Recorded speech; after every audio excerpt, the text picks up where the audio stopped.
Hello everyone, Mr. Nacho here, and oh boy, do we have some news for you. The Invoker Archetype reveal trailer has dropped about 3 hours ago, so I'm not that behind. And let's look at it together. I've already seen it. I've already prepared a placeholder build that I would like to use, and alright, there we go. Let's see. Being aware of your surroundings is essential in Remnant 2. But being in tune with the environment is something entirely more powerful.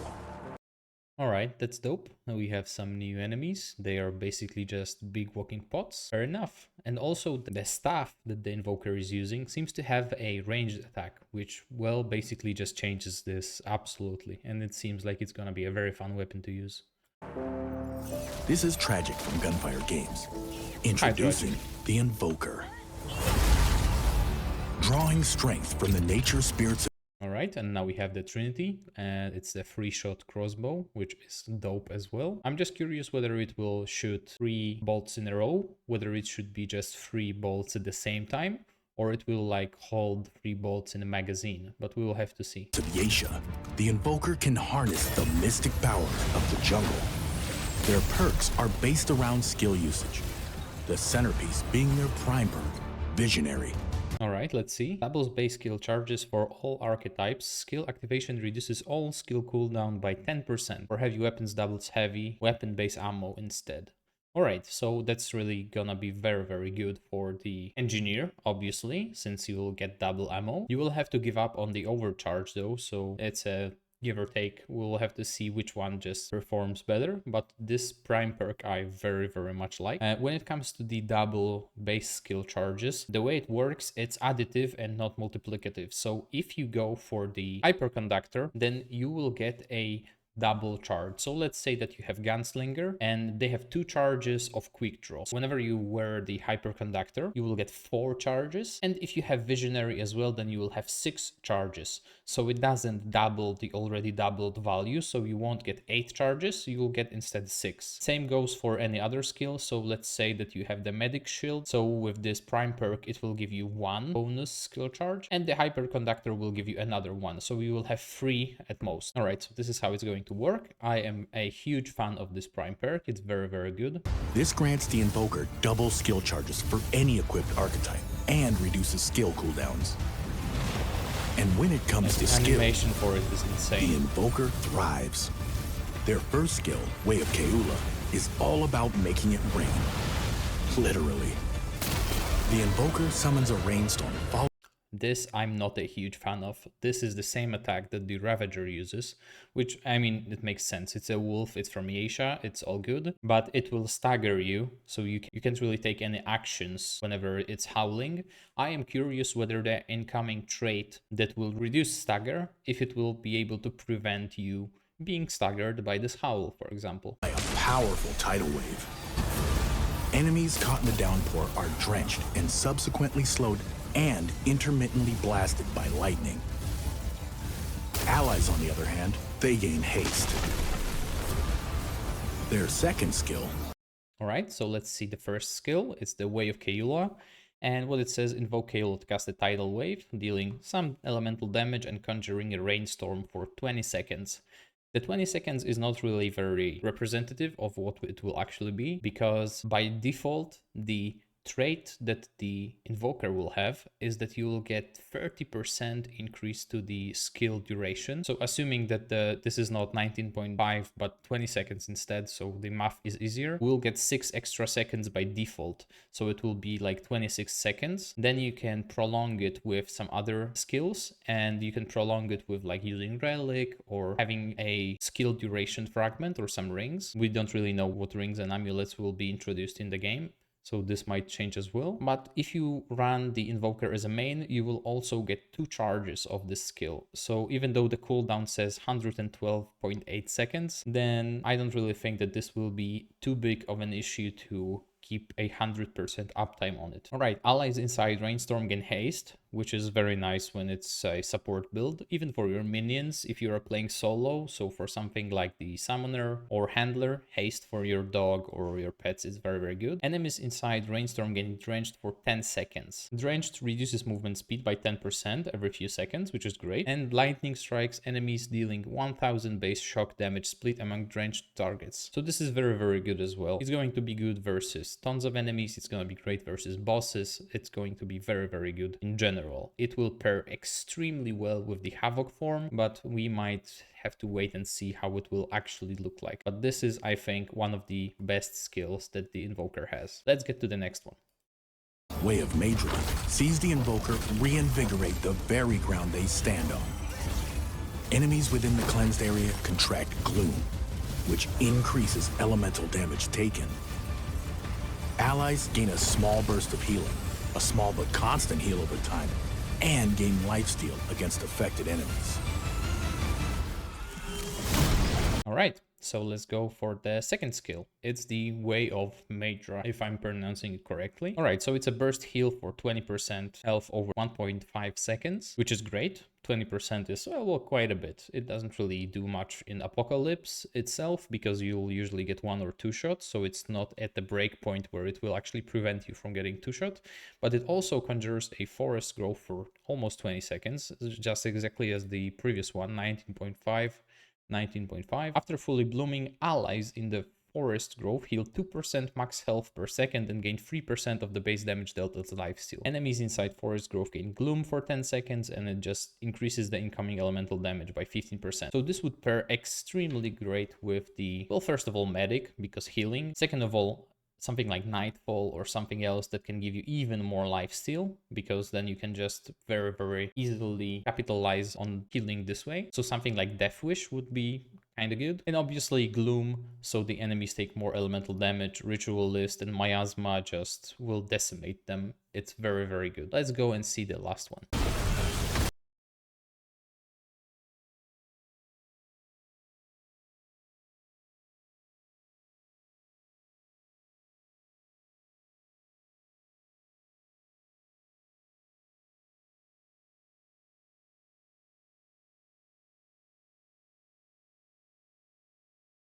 Rounding out their kit is the Archetype. All right, and let's see the third ability, which is Way of Lusa. So it infuses both your ranged and melee damage with the power to apply Brill. So you can't really apply it with your skills. You'll have to do it with ranged or melee damage. And what it does, it allows the Invoker to generate Sand Devils through damage or kills, and lasts, again, 19.5 seconds. So all of the skills have the exact same duration and cooldown, 112.8 seconds. This is exactly the same for all of them, so that's good. It's gonna be easy to build around whenever it comes to the skill uptime. And then reactivating the skill consumes all Sand Devils generated and casts a 15-meter Sand Blast, dealing 100 elemental damage per charge, max 10 charges, so up to 1000 elemental damage. I'm curious whether it will be any specific element or it's just tagged as elemental damage and it will not be actually something like fire or electricity or acid, whatever. Or maybe they'll introduce a new element as well. We'll have to see. And then Brill increases incoming critical chance by 5%, which is not great, but that's okay. And critical damage by 15%. That's very, very good. If you pair it with something like Hunter and its Hunter's Mark, it will actually also give you another 15% crit chance. So it would be 20% crit chance, 15% crit damage for all of your allies. So this would be a very good way to support by also giving additional damage for your teammates and giving them additional crit chance and crit damage. I really enjoyed the design of this ability and I would love to see how it looks like in game. I can't wait to get my hands on it, but let's see what's up next for us with the trailer. Trait, Gifted. Oh yeah, this is what I mentioned earlier, the trait Gifted and increases skill duration by 30%. So if you have the Invoker at level 10, then you won't get the 19.5 seconds of duration, you will instead get something more like 25 seconds. And it's great, I'm sure that a lot of other builds will actually use it. Even on your typical Hunter or Gunslinger build, you would want your Bullet Storm to last as long as possible, so I'm sure that a ton of builds will use Gifted trait as well. It increases the duration of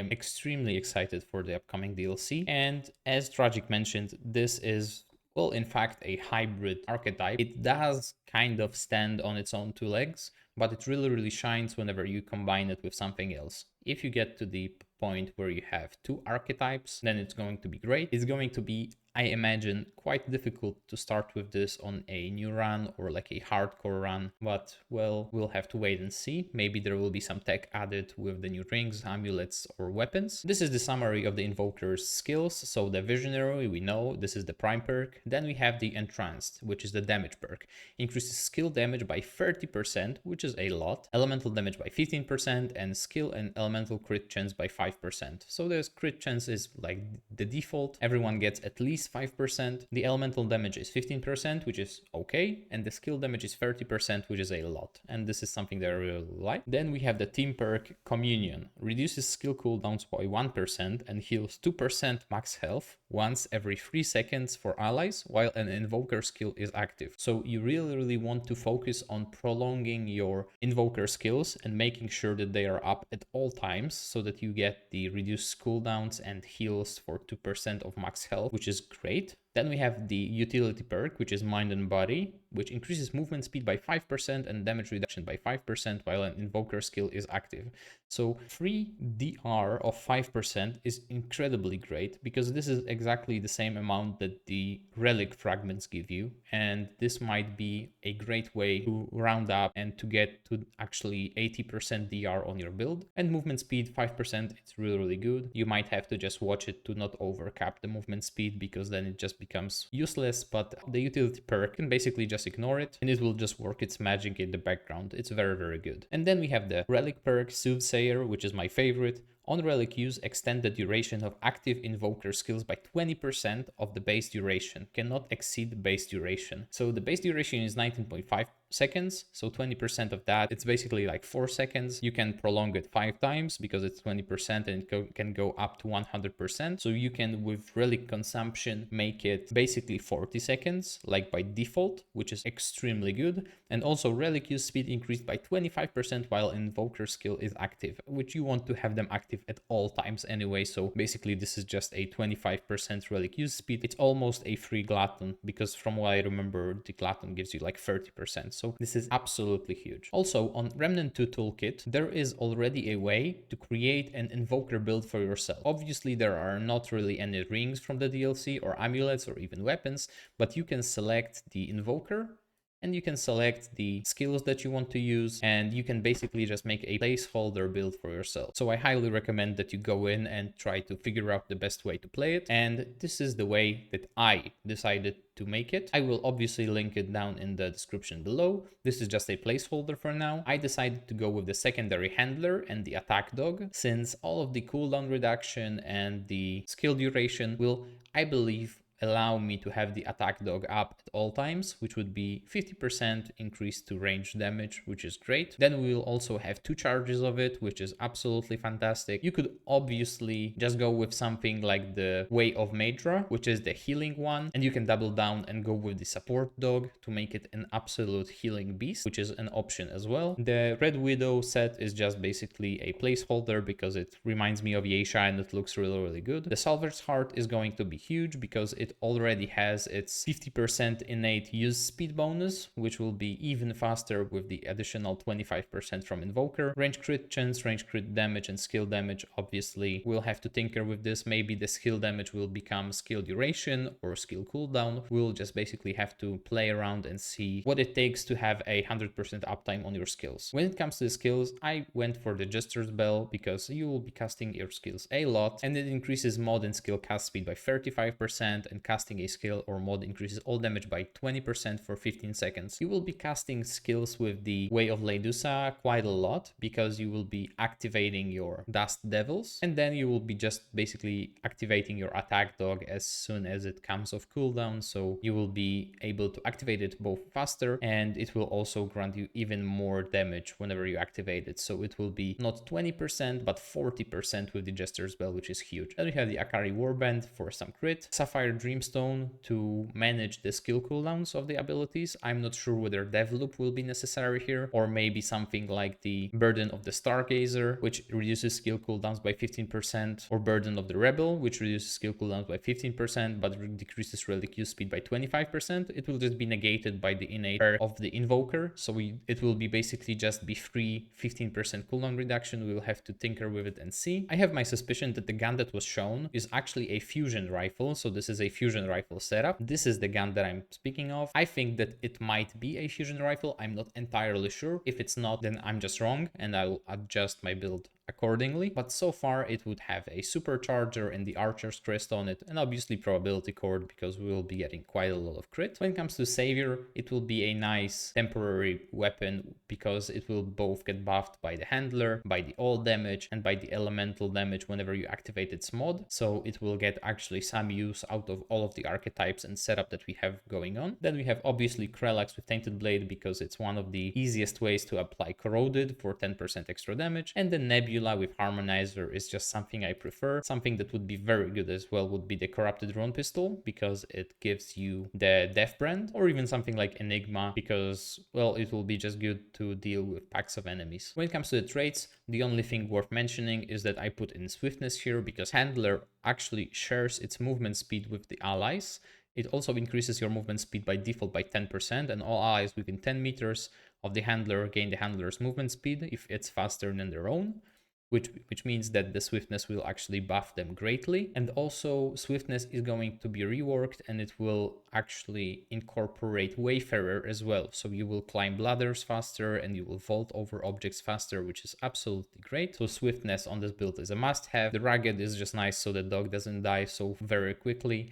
The rest is just the default setup with obviously Mudtooth Tonic and whatnot. Alright, so this is the look at the Forgotten Kingdom, this is the look at the Invoker archetype, all of its abilities, all of its passives, and a setup that might actually come in handy whenever the DLC releases and you can get your hands on the Invoker in-game. I hope that you enjoyed it. If you have any questions, if you have any ideas or any speculation, just let me know in the comments down below. And as always, have a great day.